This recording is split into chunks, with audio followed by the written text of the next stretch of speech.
महाराष्ट्र विधानसभा निवडणुकीला अवघे 2 ते 3 महिने उरले असतानाच महाराष्ट्रामधील सर्वच राजकीय पक्षांनी आपल्या विधानसभेमध्ये मैदानात उतरण्याचे संकेत दिलेले आहेत. तसेच सर्वच राजकीय पक्ष आपापल्या परीने तयारीला सुद्धा लागलेले आहेत. त्याचाच एक भाग म्हणजे काल राष्ट्रवादी अजित पवार गटानं बारामतीमध्ये घेतलेला महामेळावा ही विधानसभा निवडणुकीची चाहूलच होती असं म्हटलं तर वावगं ठरणार नाही. या ठिकाणी महाराष्ट्रामध्ये सद्यस्थितीला पाहायला गेलं तर महाविकास आघाडी विरुद्ध महायुती असाच लढत त्या ठिकाणी होणार आहे. परंतु या लढतीमध्ये रंगतदार आणि ट्विस्ट असणार आहे ती म्हणजे महाराष्ट्र नवनिर्माण सेनेचे. एका बाजूनं महाविकास आघाडी चालते, दुसऱ्या बाजूनं महायुती चालते. परंतु या दोन्हीचा खेळ बिघडवण्यासाठी महाराष्ट्र नवनिर्माण सेना आपली कामगिरी चोख बजावणार का?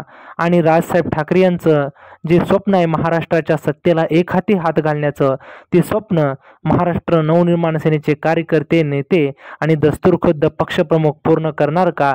हेच पाहणं औत्सुक्याचं ठरेल. परंतु सद्यस्थितीला महाराष्ट्र नवनिर्माण सेना विधानसभेच्या 288 जागेपैकी 250 ते 255 जागी मैदानात उतरण्याची चाचपणी करते. त्या पद्धतीचे तगडे बाय अर्थ बाय बर्थ आणि चांगल्या पद्धतीचे समीकरण असलेले उमेदवार शोधण्याचं काम महाराष्ट्र नवनिर्माण सेना करते. सद्यस्थितीला महाराष्ट्र नवनिर्माण सेना विधानसभेला जर का मैदानात उतरली तर त्यामधील काही संभाव्य उमेदवार सुद्धा महाराष्ट्राच्या सोशल मीडियावरती चर्चेला जात आहेत. त्यामध्ये सर्वात प्रथम असं म्हटलं जातंय की जे जुने महाराष्ट्र नवनिर्माण सेनेचे माजी आमदार होते, वरिष्ठ नेते, त्यांना सुद्धा विधानसभेच्या मैदानात उतरवण्याची दाट शक्यता आहे. मग त्यामध्ये शिवडीमधून बाळा नांदगावकर असतील, त्याचबरोबर माहीममधून नितीन सरदेसाई असतील, वरळीमधून संदीप देशपांडे असतील, त्याचबरोबर महाराष्ट्र नवनिर्माण सेनेचे वरिष्ठ नेते अविनाश अभ्यंकर, त्याचबरोबर गिरीश बावस्कर यांसारखे वरिष्ठ नेत्यांना सुद्धा विधानसभेची उमेदवारी देण्याची दाट शक्यता आहे.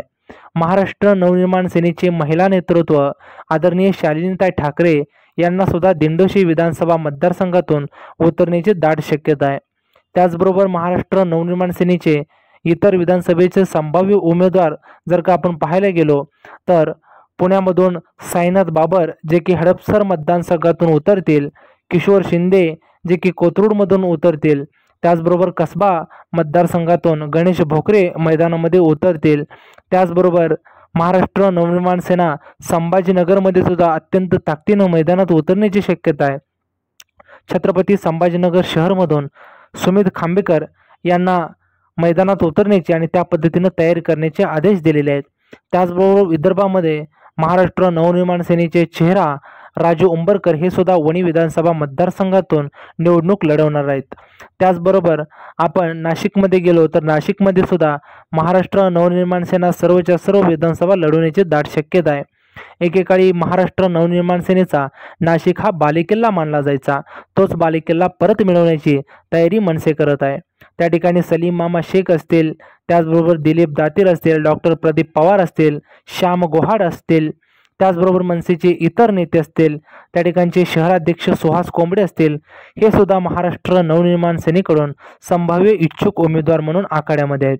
त्याचबरोबर महाराष्ट्र नवनिर्माण सेनेतर्फे मनसेचा राज्याचा युवक तरुण तडफदार तगडा चेहरा म्हणून ज्यांच्याकडे पाहिलं जातं ते मनसेचे डॅशिंग ठाणे पालघर जिल्हाध्यक्ष अविनाश जाधव, ज्यांचा की गेल्या विधानसभेत अत्यंत थोडक्या मतानं पराभव झाला होता, ते सुद्धा यावेळेस ठाणे विधानसभा मतदारसंघामधून विधानसभा लढवतील.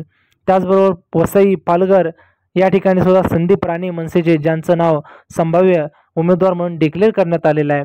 त्याचबरोबर महाराष्ट्र नवनिर्माण सेना कोकणामध्ये सुद्धा अत्यंत चांगल्या पद्धतीनं मैदानात शड्डू ठोकणार असल्याचं दिसत आहे. मनसेचे फिक्स नगराध्यक्ष, खेडचे नगराध्यक्ष वैभव खेडेकर हे सुद्धा खेडची विधानसभा लढवणार आहेत. त्याचबरोबर रायगड असेल, त्याचबरोबर मुंबईच्या आजूबाजूचे उपनगर असतील, या ठिकाणी सुद्धा मनसे आपले उमेदवार देणार आहे. नवी मुंबईमध्ये सुद्धा नवी मुंबईचे शहराध्यक्ष गजानन काळे यांना सुद्धा त्या ठिकाणी उमेदवारी देऊन त्या ठिकाणी तयारीला लागण्याचे संकेत दिलेले आहेत.